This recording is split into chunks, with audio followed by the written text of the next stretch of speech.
Hi everyone, welcome back to Think BRICS, your go-to channel for all things BRICS related. I'm Clive, and today we have a special discussion with Rhod Mackenzie from SCOBRICSinsight.com. There's Rhod. Hi Rhod, welcome. Thank you. We're diving deep into some game-changing developments within BRICS, including de-dollarization efforts, new alliances, and the push for a common currency. We're going to be talking on the topics of BRICS financial matters, expansion, and cooperation. As part of the recent news on Somaliland to be covered, we have a returning special guest, Shamaki Abiyan, a Somaliland activist. You may remember him from an interview we did maybe a couple of months ago now. So some young blood to lead is what we need, right? So stay around for that later in the show. It is the last day of a two-day meeting of the BRICS foreign ministers in the Russian city of Nizhny in Novgorod.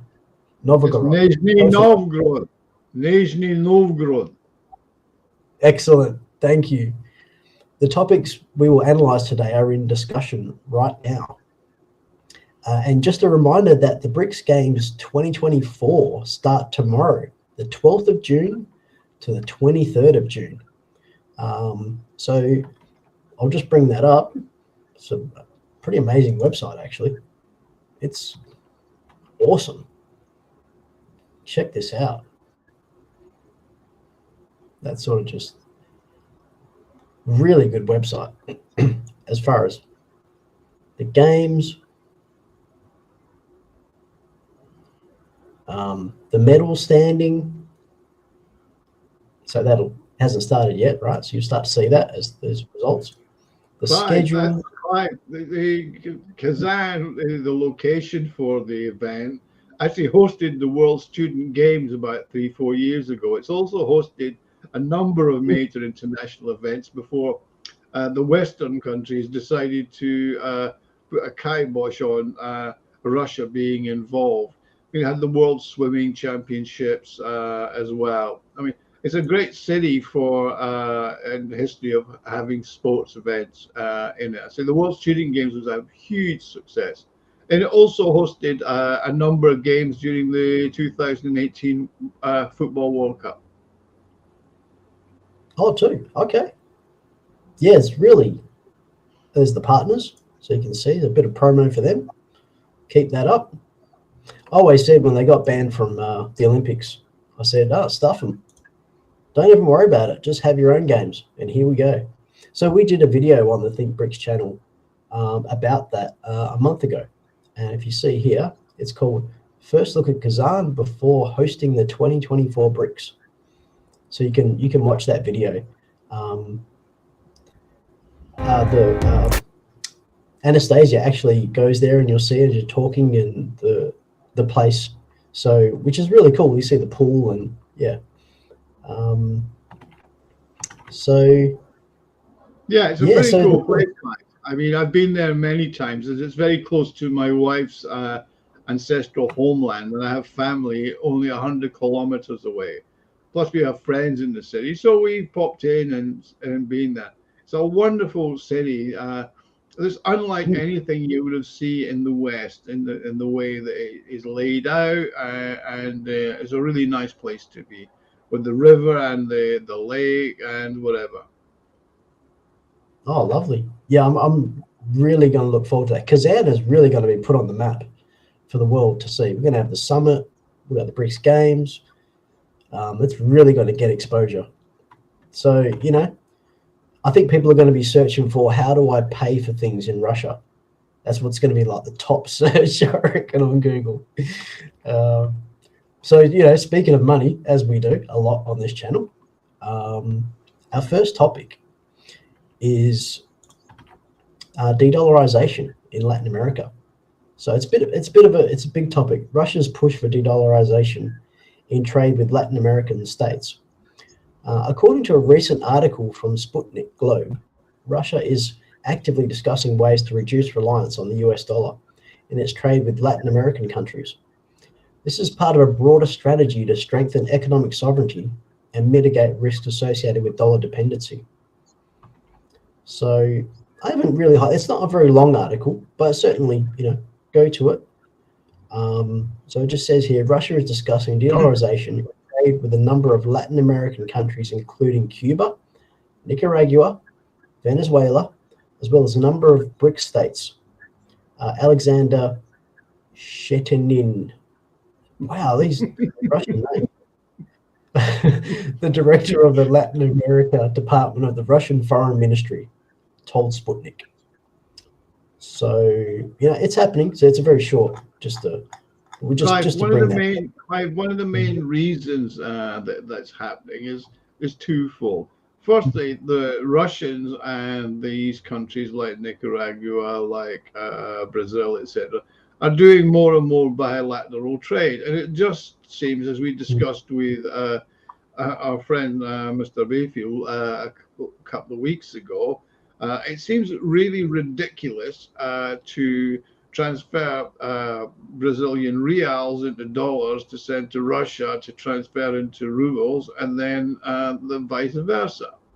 Whereas with the level of bilateral trade that is happening, there's a sufficient level of rubles in Brazil and sufficient levels of reals into to Russia for it to be with the banking system for it to actually work. So it's not rocket science. It's just getting rid of what was always easier and a nice little earner for the banks, the Western banks particularly, where they take a cut in the transaction fee of you transfer real into dollar goes to Russia, transfer from dollar into ruble, and everybody's making a margin. In the meantime, it's the exporter and the importer that are paying the price. I guess if maybe this accumulation, as they are doing trade with each other without having to use the US dollar, they're starting to accumulate each other's national currencies. So it does take time, I guess. Well, yeah, but it also means that there's the liquidity within the central bank for banks to buy or companies to buy rubles from the central bank, or from the Russian central bank to buy Brazilian reals, etc. I mean, it's all getting much more simple and easy to do. I mean, I'm doing an article currently, which will be up on my website, SCOBRICSinsight.com, and a video tomorrow on SCOBRICSinsight on the dollar, the ruble is not ruble. And that is going into the fact that there's 40% of Russia's trade, foreign trade with other countries, is now in rubles. And that's everywhere. And that includes the United States. And when it buys its uranium and its fertilizer from Russia, it pays in rubles. That makes sense to me. I mean, I reckon these countries should just get rid of their central bank. They should just have a national bank. We should actually honor the tradition of American independence, that they set this shining example for the world, and have a national banking system where the country originates its own currency as credit and develops itself. I mean, did people just forget? What have we been, like 250 years of tradition? I mean, this is what made America amazing. We're talking about trying to de-dollarize, right? There is no greenback. I mean, there's the whole history of the greenback, which was, again, the national bank. The Federal Reserve System didn't come into operation until 1913. Until that time, there was no problem in trade internationally because everybody used gold. And again, we'll come into that again at some point in the discussion, etc. But that was how people traded. A gold piece, be it a sovereign or an American gold dollar, etc., had an intrinsic value based on gold. Now, we've always seen central banks were set up mainly at the behest of one of those really famous, multiple rich families like the Rothschilds, who financed practically every war that's been in existence since Athens and Sparta. Yes. Well, I mean, So that's the confusion, I think. You know, we yeah, have this central bank is the same as a national bank. So there's yeah, but it's miseducation, right? not actually. Where the Russia No, has a central bank, and it's not the same as the Federal Reserve. no, It's yeah. Well, that's actually the a Federal Reserve very was based different on the Bank of thing. England. So, but and see, that's my point, right? So before, which is it's good that you mentioned this because this is exactly the subject. So they used to use gold. Who controlled the gold, right? There was and the gold is mined. So it was actually controlled by the crown, the British crown, in that time. So we're talking 19th century. Mhm. So, and in this case, we're talking about how the dollar is being controlled by the US. So that was, this is what I think people need to know their history, and eventually we'll start to go into this sort of stuff. Yeah, But for but now, Clive, we're doing What you're BRICS. missing there in your point is you now have the dollar. The dollar is just a piece of paper that is as useful as a piece of toilet paper financially, Mm. as it is only a piece of paper, where a piece of gold, 1 gram or 1 ounce of gold, has intrinsic value everywhere in the world, right? I mean, you can't devalue gold. It might lose some of its value in the market, but its perceived value has always been there for what, 4, 5, 6,000 years? It's always been the metal that has been a store of value. Gold and Mm. silver have been used in coinage long before paper money was actually used in transactions. That's one of the reasons that the Roman Empire collapsed, because it kept devaluing its currency, not by printing more money, but by basically cutting the amount of silver that was in its coinage. Yeah, this is a well-known narrative which you're speaking about, but it goes to the fact that it's a monetary system, and that's what my point is that if we actually had a credit system, most people don't realize there's a difference between a monetary system, is what we have now. So which you're speaking about, fiat, gold, Mhm. silver, that's the forms of money used. But I'm talking about a credit system. That's what the Sure. national banking, that's the American system of a credit system, which is what the NDB and the BRICS was attempting to bring it. And we're still, we're going to see if we're going to be successful, which is why we're talking about it. But a credit system, right? And that credit system was in America. The history was against the imperial system, right? So that was so they could have, because that's what they fought in the American independence, was they fought against the fact that uh, the British Crown was controlling the money, and then they couldn't develop, and that because it was gold, they wouldn't let them actually have their own money. So it was not just the imperial fight; it wasn't necessarily against the crown. It was the fact that they couldn't develop, they didn't have sovereignty, they didn't have control of their own money, which is what this topic is about, right? They're trying to trade with each other. We don't have fixed exchange rates anymore, and they want to use their own money, and they can't. And my point is, get rid of central banks, because that's your imperial system right there, right? Have your own national banks that issue your own currency and trade with people, trade with each other.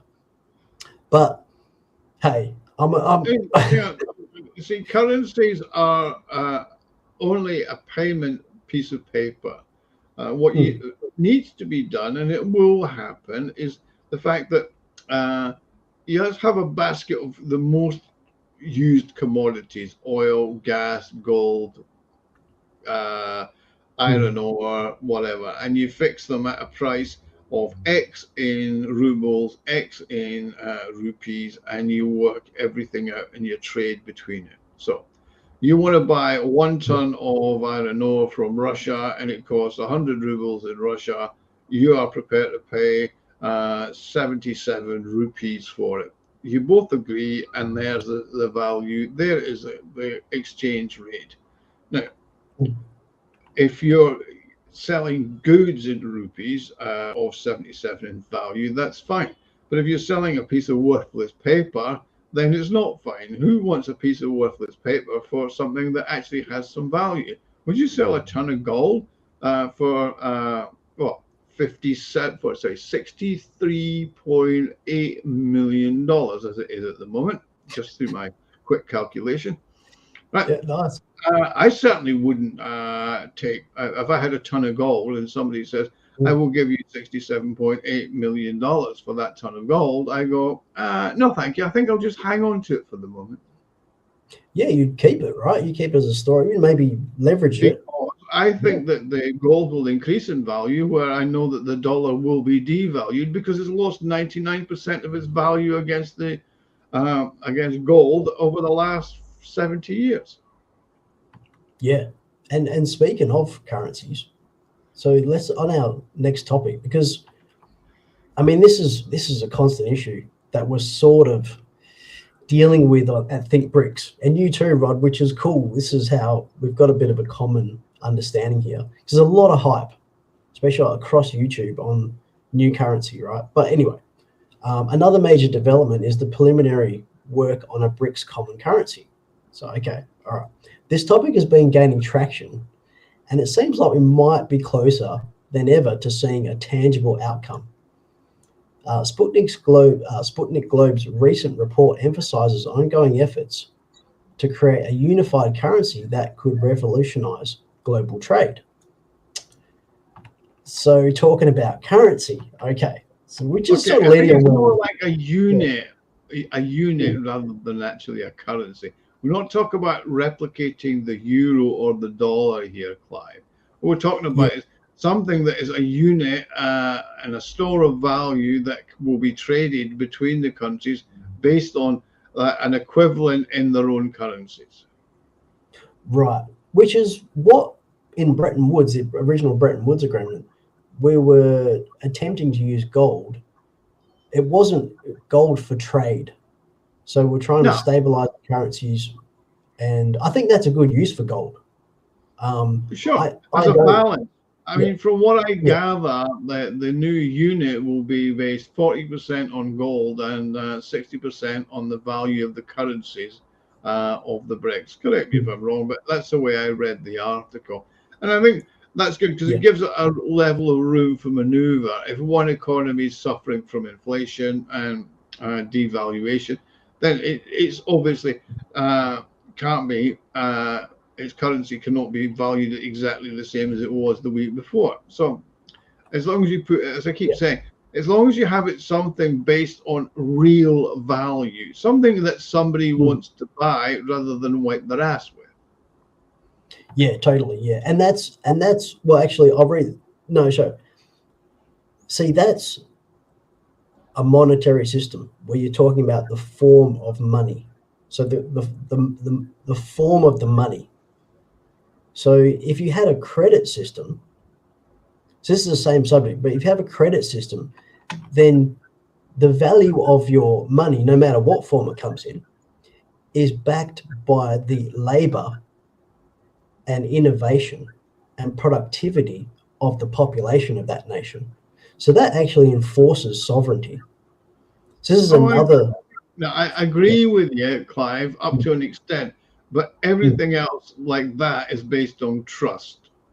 And I'm sorry, but when it comes to trust, there's not a lot of it available in the world of finance today.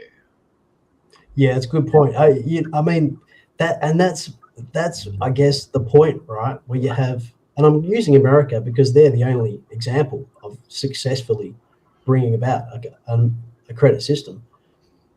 You know, they had a republic, a representative constitutional republic, and they still do for now. And it required citizens to actually participate in the political system. So which you're talking about, right? Trust, having confidence. If people are actually in control of the political system, you can be fairly confident, right? But if they're not, we just had a viewer put something up there. Yeah, hang on. I read that, Clive. Yep. He's actually talking exactly as I said. It's not a currency, but a list of prices to trade like a new updated barter system. That's exactly how I put it a few minutes ago. Yeah, good comment. We want you guys. I apologize, because I should actually ask you guys, what do you think? And I forget to, because I get into this, I'm into this sort of subject. Rod's right into it. We do this a lot. But yes, we do want questions, pick Rod's brain. We're going to get him going, right? Here's some jokes and as well. But yeah, here we go. Okay, so just on this one, because they say here in this quote, so the work on establishing a currency for use within BRICS is ongoing. So Russian Deputy Foreign Minister Alexander Pankin told Sputnik on Friday, adding that the mindset is also to increase the use of national currencies in settlement within the bloc. So although they're sort of saying there's common currency, it's a unit for national balancing the between the two. It's not a currency like the euro. It's a way of, for example, the way that the Germans and the French used to trade between the Deutschmark and the franc without the use of value. Do you remember the European monetary system back of the early 90s? Or perhaps you still had hair and were still in school at then? Yeah, not really. Yeah. Right. Go on. Well, basically you had, this is pre the euro, when they had what was known as the European Economic Community. That was a economic union where countries were actually going to trade with each other and for mutual benefit. And it was nothing political, and it wasn't going to morph into the EU-SSR, they promised. Yeah. And basically you had currencies like the UK sterling, the French franc, the Italian lira, and they were linked together in a monetary system where it went up and down, etc., depending on their economic results and foreign exchange. I mean, at the time, the bulk of foreign exchange trading was actually between the Japanese yen, the UK sterling, and the US dollar. So that was the foreign exchange between the UK and the Deutschmark and the UK and the French franc was actually negligible in the banking circles. So they had this European monetary system which kind of went. And it worked to an extent, except it was, again, open to abuse, which is why George Soros, that lovely old man who's in league with the devil. I was just thinking of him. Who hopefully it will be dead soon, and there's a special place in hell for him. I know that because I've already. Nazi. Yeah. That he managed to almost collapse the Bank of England. He lost them 10 billion, which is a fair old chunk of wedge back then in 1991. Set interest rates simply by speculating. Now that's one of the things that this new monetary system that the BRICS will set up will be immune from the speculators. Yeah. I got another comment. I just read professional jellyfish. No, I think the currencies will not be converted into US dollars, professional jellyfish. I think they'll be converted into something of stored value, as I mentioned. The BRICS will set up something where an ounce of gold will be fixed at 5,700 rubles per gram or 350 yen, etc., and they will trade in between that without the interference. Because the biggest problem with the US dollar is it's so open to speculation. That's where the hedge funds and all the rest of them make their money, is in trading currencies for profit, not for actual financial transactions. It's like the gold market, the London Bullion Market Association and the London Metals Exchange. 99% of the transactions go on there are to do with derivatives trading and only for speculators to make money, and the same with the currency market.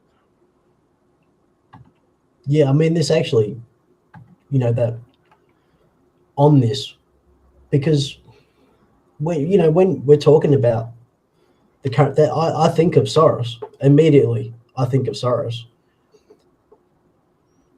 and I wonder, if we did use, because I want, the guys at this meeting right now in Novgorod, What are they talking about? Rhod. Yes, thank you. I'm glad you're so familiar with the language. But what are they talking about? What are they trying to flesh? Well, they're probably trying. One of the things they're trying to flesh out is how can we stop Soros from, crashing economy or speculation? It's how do we build a fairer financial system for trading in our own currencies between ourselves, and make sure that the speculators, the hedge funds, and all those who just want to make money, making other people miserable and impoverishing countries, cannot get involved. Yes, and so they need some sort of stability between currencies, right? Some reference currency. It's actually there if you just make it a closed system. I mean, let's look at India, for example. Does the rupee get attacked? Not really, because it's set by the Indian central bank. It sets the rates for the rupee, and you can't take huge amounts in or out of India. It's controlled. Right? The Chinese do it with the yuan. Right? Russia's done it recently since the speculations happened after the special military operation. Right, back in 2022. So the dollar market is controlled. Yeah, I can go to the bank and buy some dollars for rubles. I mean, the spread's wider than your average hooker's legs, but between buying and selling, but it's available to do. So but it's about controlling your currency and not leaving it open to be destroyed by those who have ulterior motives based on profit and not the well-being of your country. Yeah, absolutely. Well, there's another issue with that. Like here in Australia, you can't buy rubles. You used to be able to about a year or two ago. Yeah, I mean, again, there's not a problem when we come through what's going to happen in Kazan, the BRICS pay, which will be the system that will work straight through where you buy something in Australia and you've got money in a bank. Well, it might not be Australia because they're a bit backward and they're obviously are not great on technology, and they also follow all the directives that Joe Biden's minions tell them to do, as in destroy your economy because we don't like the Chinese. Okay, says Australia, let's destroy our economy. Yeah, literally, yeah. A lot of literal things occurring. We used to speak about them and laugh about them and point at people and laugh at them, and now it's here. Here we got another one from Bishek, right? What are the risks of using the BRICS currency to increase tension between the superpowers at the level of international politics? Basically, the US and its vassals in the geriatric 7 with the sclerotic economies are not really going to have much say in it, right? They've used the dollar and the euro as much as a weapon as they possibly can, and it's failed miserably. Russia proved that when they cut Russia off from the SWIFT. And as I mentioned about 10 minutes ago, 42% of Russia's trade, international trade, is now done in rubles. A large amount of it is done in yuan, rupees, and various other whatever. They will fight tooth and nail. They threatened banks in India about trading with Russians and doing it. They've threatened banks in China. They're threatening banks in the United Arab Emirates. They'll continue threatening and bluster, but it's not going to work, and it never will work. It's the same as sanctions. I mean, you really have to laugh at the idiots in the Pentagon and in the US Treasury, particularly that old bag, that Harridan, Janet Yellen. We're going to take the Russian money and we're going to finance the Ukraine with it.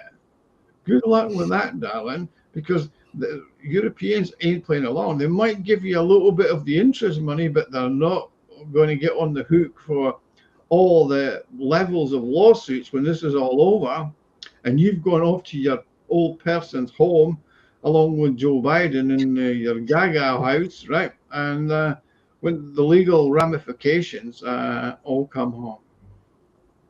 Yeah, I don't.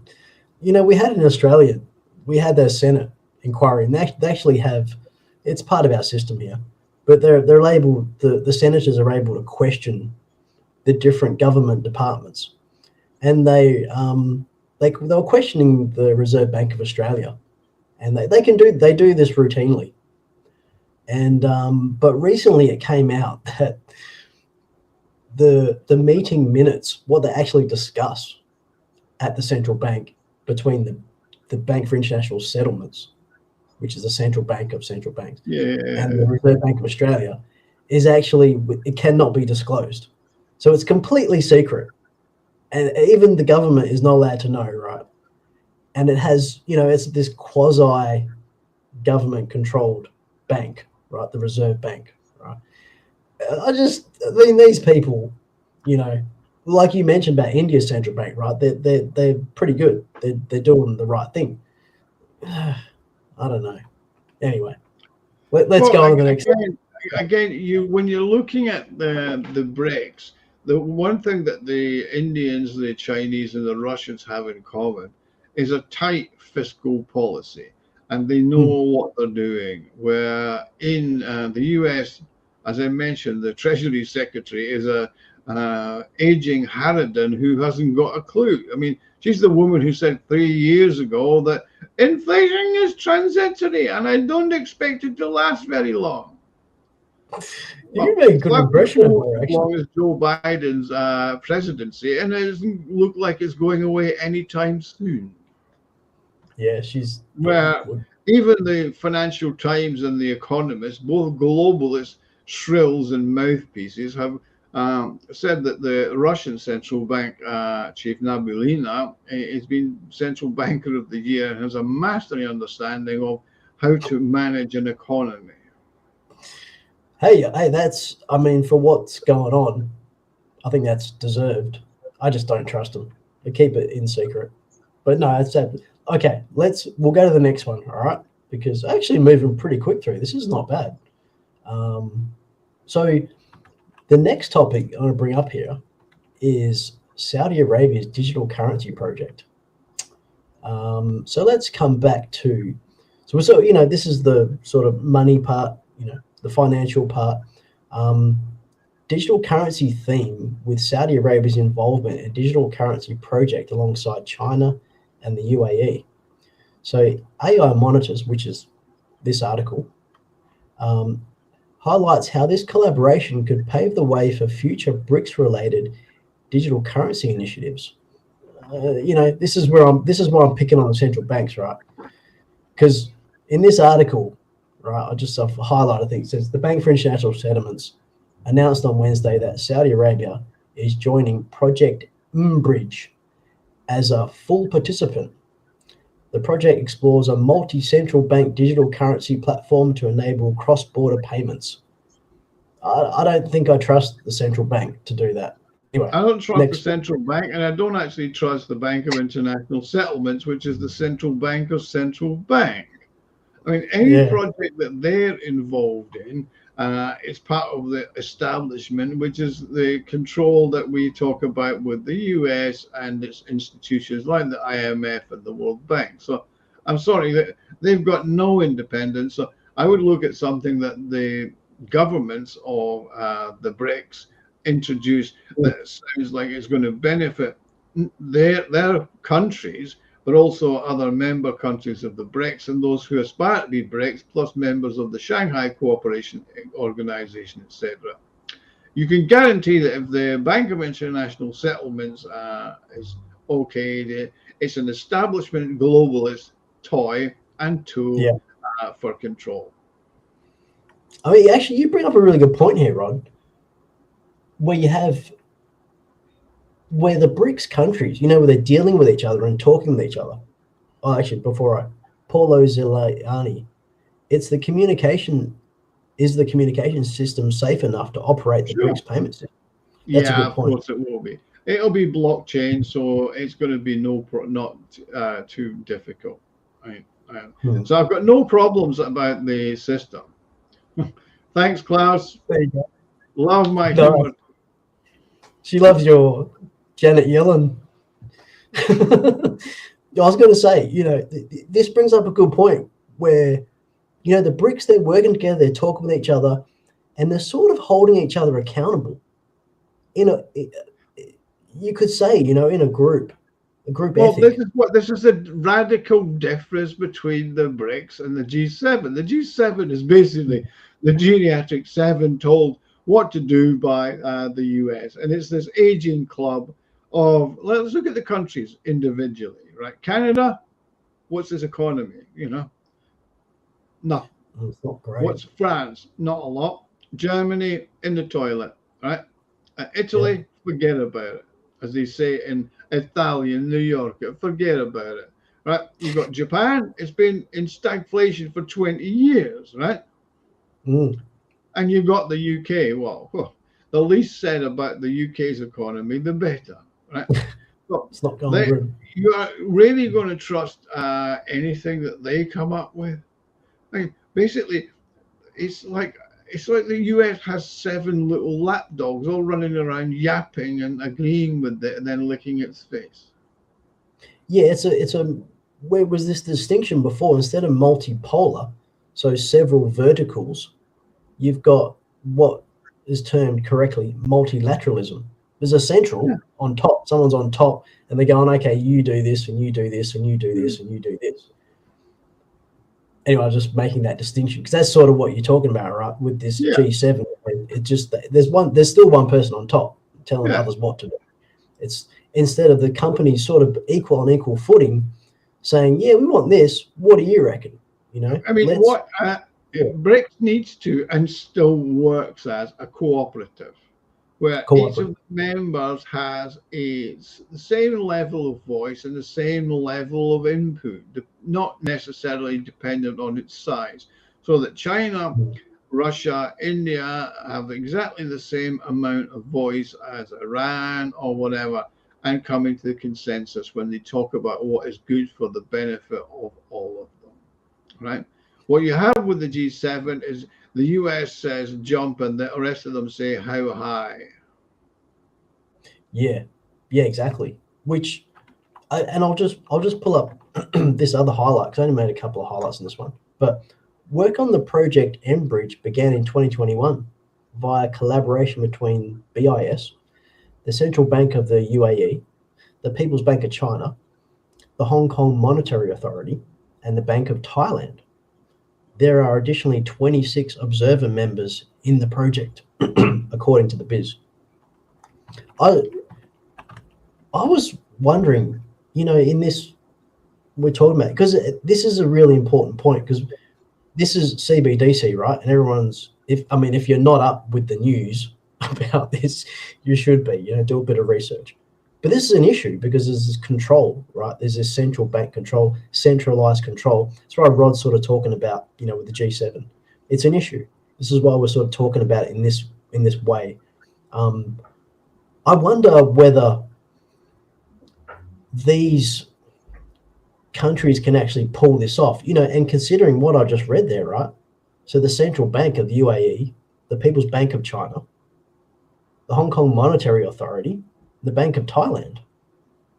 But I think this is what I was going to bring up. China has a very different historical culture, and they have a very different culture, which in the West, people find it very difficult to understand. But they do, rather than, like you're saying about how the US, UK, they lord it over these countries, right, in the G7. China and Russia, they have a very different cultural view, especially when they're looking at other countries, because they're sort of leading. They're the original BRICS countries too, and they're leading. The China with its national bank, its development banks, deciding on whether to give credit or not. And so they sort of have a leading role. Some people would argue that, like with the debt trap narrative, which is bullshit. Absolutely bullshit. What the criticism that comes from the West about the debt trap is just them projecting. That's what they've done for years. All of their so-called aid money went to build dams, etc., but it didn't really. It went into the pockets of the various dictators, etc. And they are just jealous that let's look at Sri Lanka, for example. It's a potential SCO or BRICS member, right? The Chinese built a port, they lent the money, and they didn't pay back the loan, so China now owns the port. What's the difference between Dubai owning the port of Boston in the United States than the Chinese owning the port in Sri Lanka? Yeah, true. We've had the narrative in British go ahead. Heathrow Airport's owned by an Italian Spanish company. Right? Sorry, so that's a debt trap. They bought the company and they built it and they've run it into the ground, you know. So-called a debt trap, right? Most of Britain's railways are owned by foreign companies, as are its water companies and facilities.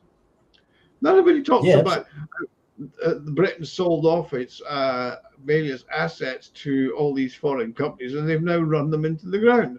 Oh no, let's talk about the Chinese pulling people into a debt trap. Yeah, no, totally. We had this thing going for years, and it still goes. They still try it on people. They were saying, who's the biggest buyer of land in Australia, right? They were saying, oh, it's China, it's China. But then when you actually investigate, you know what you find? You find the first one is the US, biggest buyer. The second one is the UK. The third is Belgium, right? The next one was some other European country, right? And China was like the fifth. It's probably Liechtenstein, actually, because they're not actually from Liechtenstein. And by the way, this is an interesting fact for all of your people. Belgium is twice the size of the largest iceberg ever discovered, but only half as interesting. I hope they get that. I'm bad with jokes. Sorry, Rod. I mean, sometimes I get them, sometimes I don't. But give us a shout if you didn't get that one, and Rod will tell you again. No, I'm a bit. Oh, here we go. Okay, Anders put up one. China is, I think, making long-term win-win deals with other countries to sustainable and friendly markets for Chinese products and services. Well, that's true. Yeah, absolutely, Anders. And it's also its investment in those countries is bringing people out of poverty. It's building roads, it's building railways, it's building infrastructure, electricity supplies, etc. So it's a win-win situation. And the West is only criticizing because all they wanted to do was extract the mineral resources and left nothing there. Yeah, exactly. Yeah. Actually, Shamake's here. Hey, Shamake, he's in the green room, so we're going to bring him out as we pull into our next topic, which is straight after we read Next Level's comment. Can someone create foreign-based LLC like USA LLC, offering anyone to open company? Do Russia or BRICS offer similar? I don't know. Yeah, you can open a company in Russia, you can open a company in Brazil or whatever. It's probably not quite as simple. I say simple. It used to be simple in the UK. Now it's incredibly difficult, and that's even as a Briton.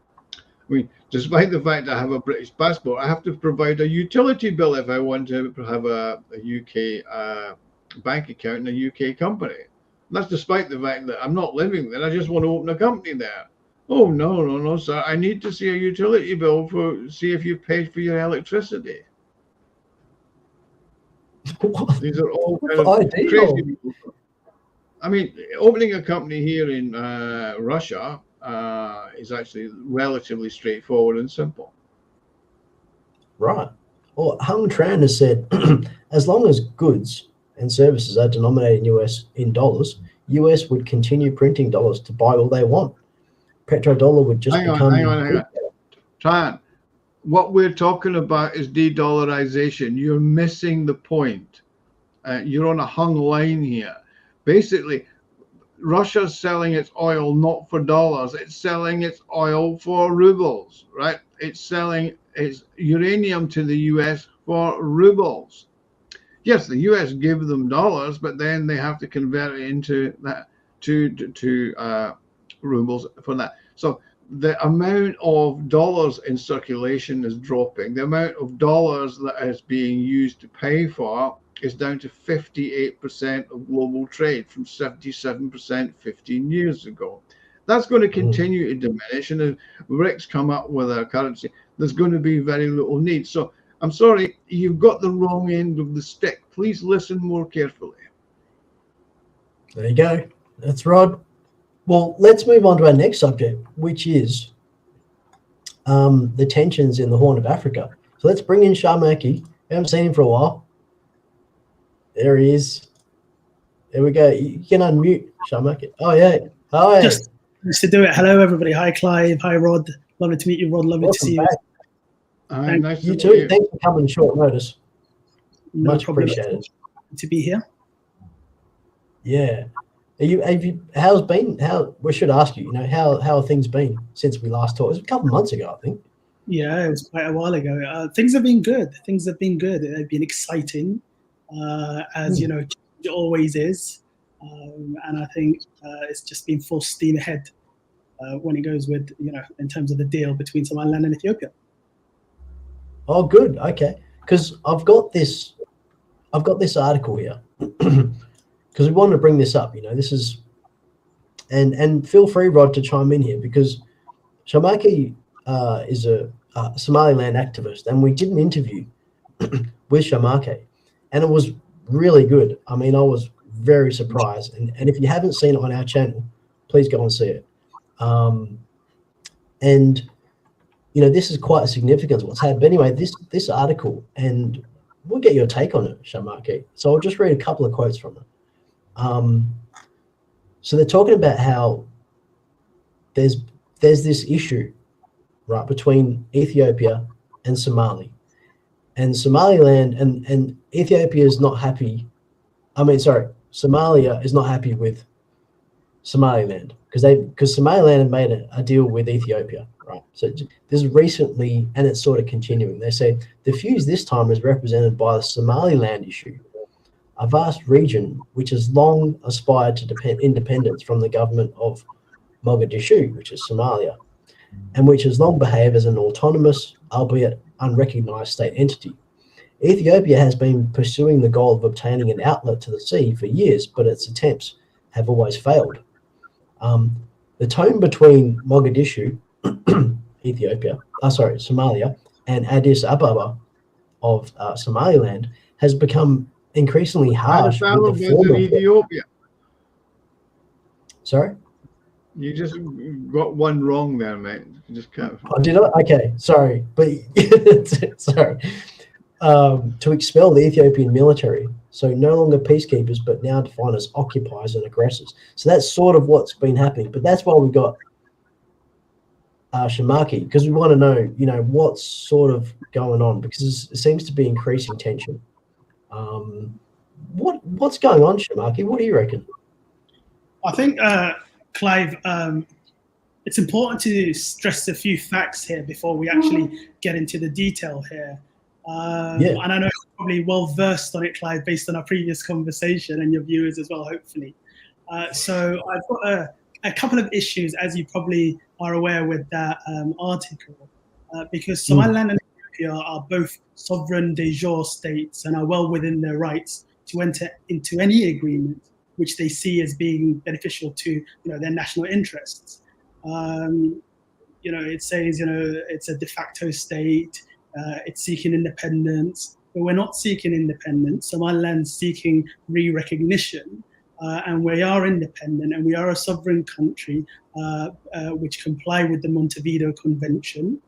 And if we go back to the 1st of January, these two countries signed, in my opinion, and many commentators' opinion, a historic deal or agreement, an MOU, which, as we know, so far includes a commitment from Ethiopia to re-recognize Somaliland, and an agreement for Ethiopia to lease land for a naval base, as well as significantly ramping up its utilization of the port of Berbera.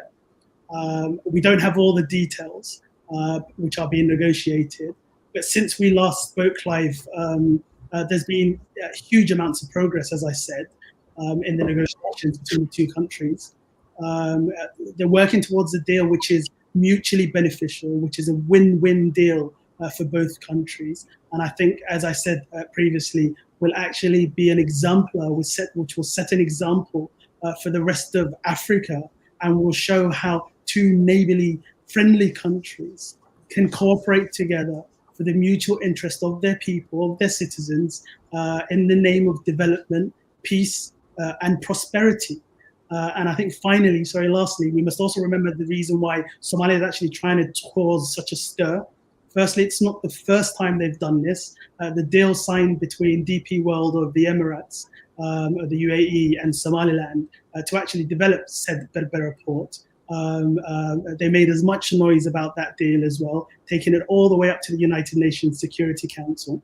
So in my opinion, actually, the issue is not between Somalia and Ethiopia and will not become a regional issue, but actually the issue remains an issue between Somaliland and Somalia, where Somalia claims Somaliland, but actually Somaliland is the elder state, and was, as I said, in essence, occupied by Somalia for a very brief 30 years compared to the thousands of years of history. And as I told you previously, Somaliland is the successor state to notable kingdoms in that region, and has always historically acted as a gateway into and out of Africa. And I think just a quick last point. I know I said that was the final point. Apologies for the monologue here. But very recently, hot off the press, a World Bank report actually demonstrated and highlighted how Berbera port in Somaliland, the deal I mentioned, which Somalia was so, vocally against, actually is the most efficient port in sub-Saharan Africa. And I think this will give you an idea in terms of actually why both Somalia and Djibouti, to some extent, are also not happy. They're, in my opinion, afraid of the competition because they know actually the benefit Somaliland, can bring to the region, Africa, and actually the world at large. Yeah, I mean, no, thank you for clearing out, because these are these finer points, right? I mean, to you, because you know the subject very well, you know exactly what's going on. There's these finer twists that skew the picture, that people go, oh, this is an issue and this is fine, and when it's actually quite clear, which you just laid out. And I would say to people, after you watch this, go back and hear Shamaki repeat what he just said. Watch it once and twice so you actually get it properly in your mind, right? But this is very interesting. But I just wanted to ask you, particularly Shamaki, what is it's not just a point of competition, right, with Ethiopia, because I have heard that Ethiopia has been trying to get access to the ocean for quite a while, and as you just said, it's a very efficient port into Africa. But it's not just competition, right? There is something else going on there as far as with Ethiopia. Am I wrong, or am I just sort of spitting in the wind there? I think what we need to realize is before Eritrea's independence, Ethiopia already had access to the sea, and Ethiopia is only a recently landlocked country, the largest in Africa. Ethiopia has made it very clear of their intentions. They've told us, and I think the economics and the numbers back it up. Ethiopia's biggest interest here is they are a rapidly growing economy with 120 million plus citizens in the country, and they require multiple accesses to the sea, multiple ports to use when we're talking economically. They've have relationships with Kenya, with Lamu and the LAPSET project, which they've recently utilized. Djibouti gets about what's reported 1.5 billion to 2 billion a year from Ethiopia utilizing their port, and also Somaliland's port, Berbera's port's utilized also as we speak now.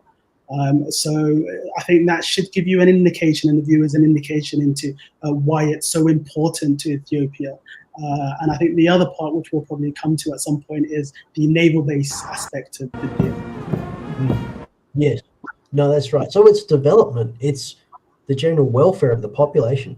That's what is going on with Ethiopia. That makes sense.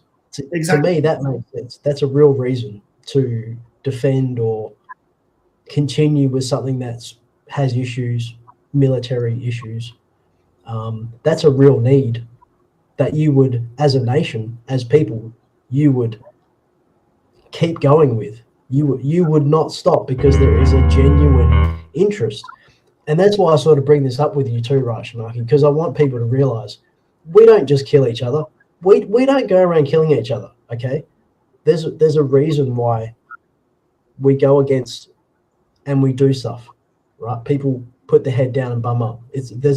We don't just go around killing each other. We're not evil people. People are basically good.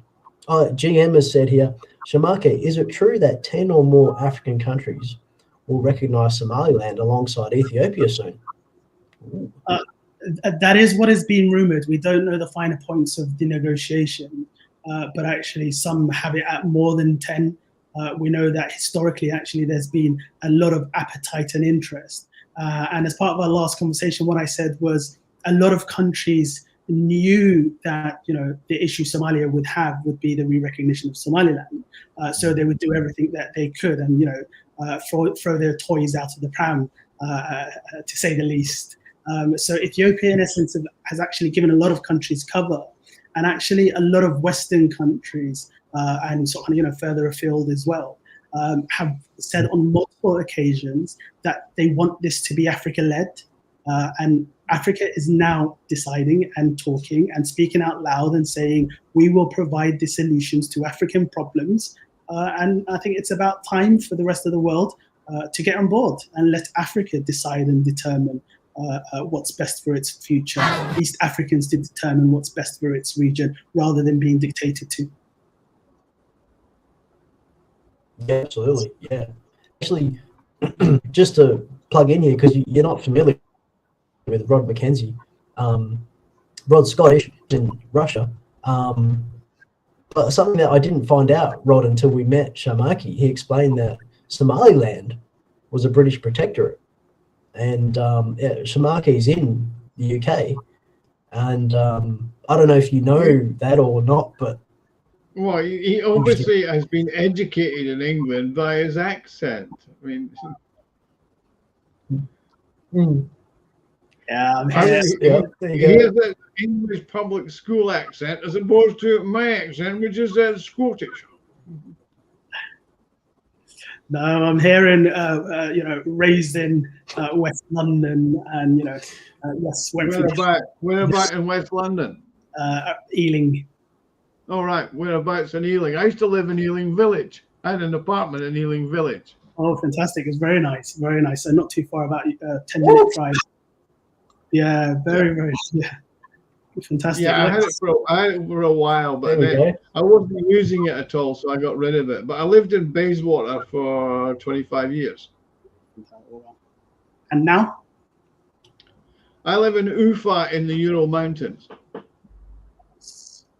Sounds nice and exotic. Big change, huh? Yeah. It's freezing in the winter and it's hot in the summer. Yeah, a bit of a change. So okay, sorry, I just had to put that there, and then they're from the same suburb. There you go. But I'll just bring this up. Okay, so this was another article.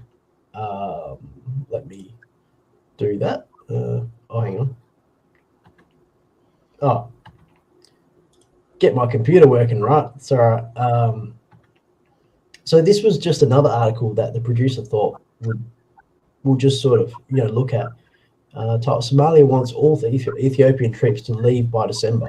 So I want to get your take on this too, Shamaki. He says Somalia expects all Ethiopian troops to leave the country by the end of 2024 as the African Union transition mission mandate expires in December, according to Somali National Security Advisor Hussein Sheikh Ali. Is that right? Yeah, he did say that, but actually, there's a trend here, a pattern in terms of Somalia's you know, international diplomacy. All bark but no bite. They've been saber rattling for many months now. And I honestly believe their saber rattling will not actually lead to any conflict in the region. And Somalia will come to accept the reality on the ground, which has been a reality for my lifetime at least, and actually over 70% of Somalilanders in terms of this new reality, but actually even longer, because as I told you, we gained our independence by royal proclamation on the 26th of June 1960. If we look at a very quick example, last month Somalia said that it's demanding Ethiopia's ambassador to Somaliland to be recalled and for their offices to be closed in Somaliland, Hargeisa. But did that happen? No.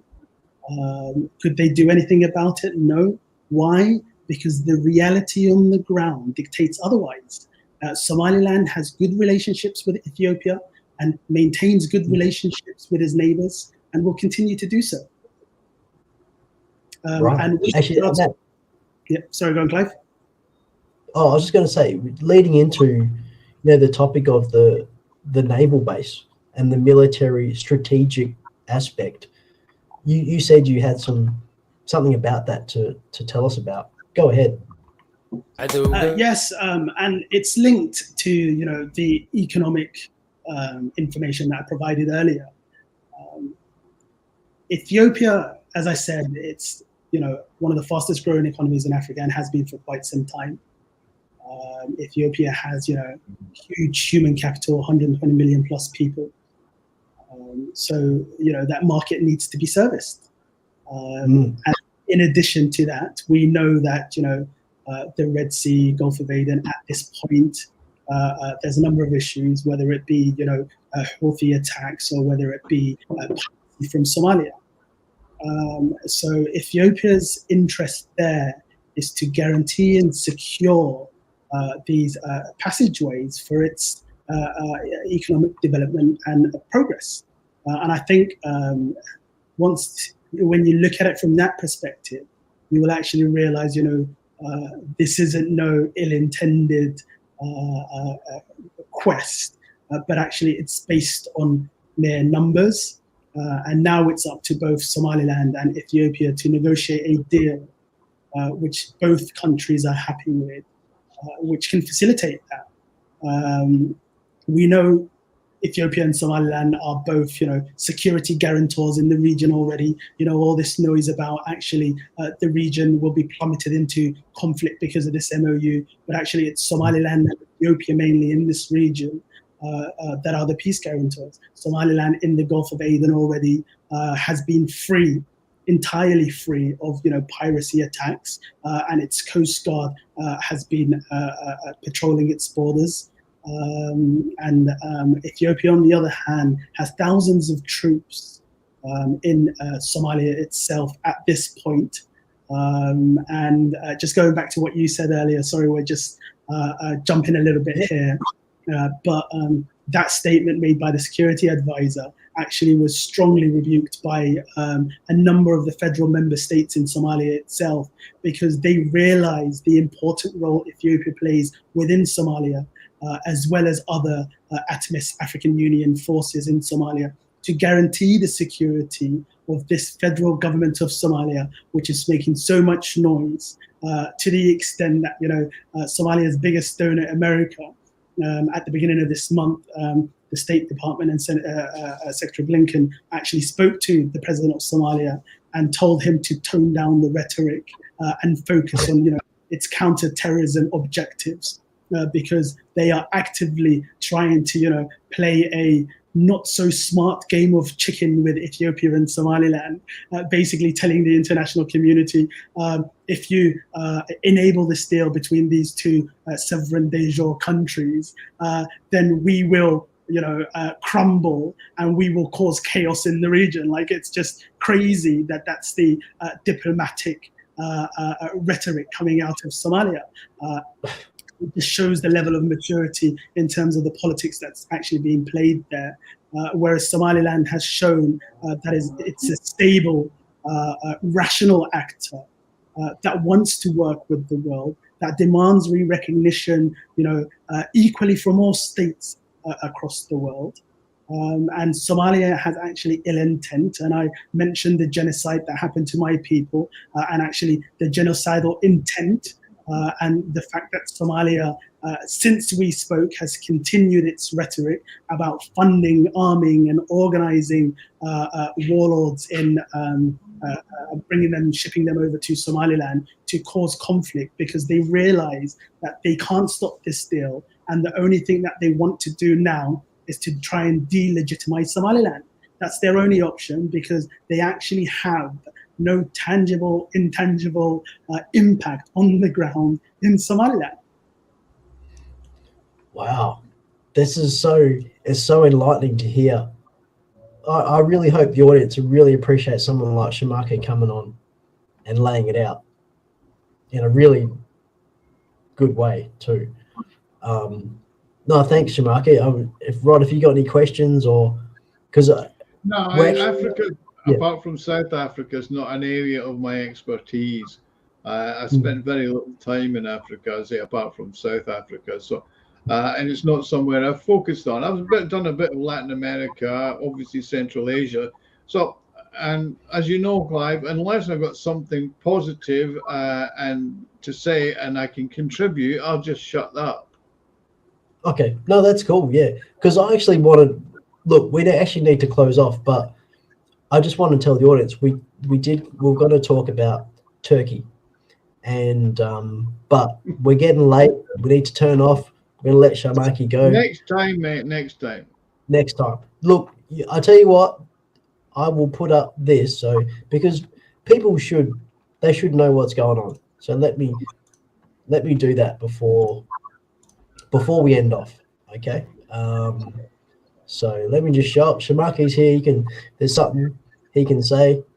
So Rhod has done an article on his SCOBRICSinsight website. The video is better. You have a look at what's that. You can actually see me being humorous too. So have a look at that. We've got our article on our Substack, and this is related and excellent article that goes over what's happening currently, and we're going to bring in the subject of Turkey as well within that. But we've run out of time. We've got to go. Thank you very much, Shamaki, for coming past on such short notice and filling us in about what's actually happening. We need to get you back. Let's connect up. Rhod, thank you again. Great conversation. Let me end off. All right, I'll see you in a couple of minutes. Okay. Yeah, thank you. Don't go away, Shamaki. All right, we're going to wrap up. BRICS is clearly at a pivotal point in these major initiatives. From de-dollarization to a potential common currency, these developments could reshape the global economic landscape. What do you think about these changes? Let us know in the comments like you've done tonight.